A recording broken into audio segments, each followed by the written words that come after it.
steward of this church. My family and I immigrated to the United States over 30 years now.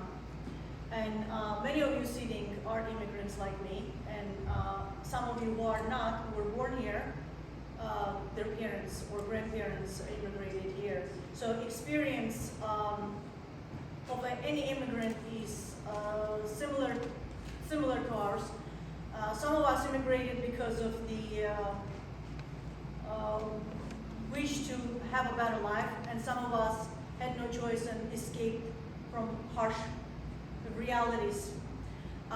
When we came here, and as an immigrant, you find yourself lost, kind of chaotic.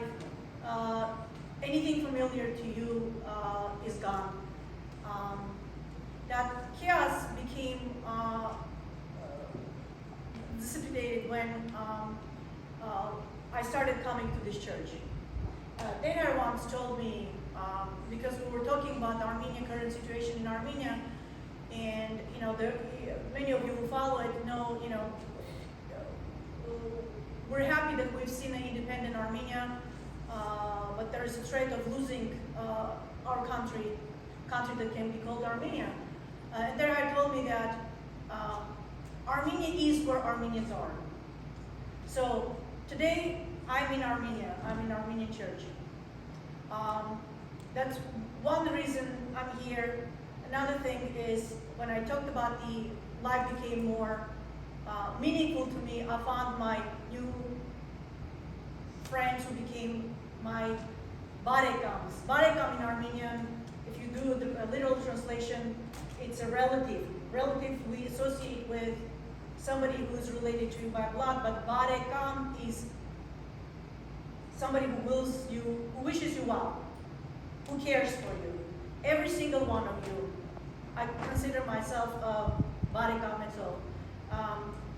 In our families, when we don't have close blood families near us, we're together during good days. We celebrate together weddings, when the kids are born, baptisms. We celebrate when somebody dies. How can I ever forget when my father passed away? All of you were here. Somebody was making food. Somebody was organizing stuff. You guys were visiting and calling my mother. This is what the family does. We're here. We are here, and we're our family. I know we all feel about each other the same way. This is not just words. How did I get involved here? When I had my kids, I wanted my kids to be part of this family, and little by little, from the visitor, I became a part of the family by living its life. Everybody knows Sita, who passed away, Mrs. Martin Rosa. She would always tell me the stories, how lucky we are to have a church near us.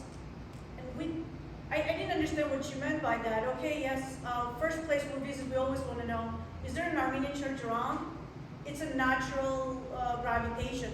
We want to find Armenians. We want to find an Armenian church because we feel good. That's what the church gives us. But we take this for granted.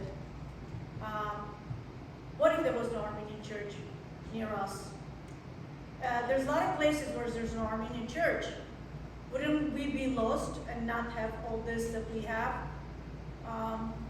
So I always want to have an Armenian church near me, and that's the reason that I support it. We support our country by giving taxes. The church does not just exist, it needs us, whether by us doing stuff, being part of the committees, financially, it's very important. I do this because I want this church to be here. Our ancestors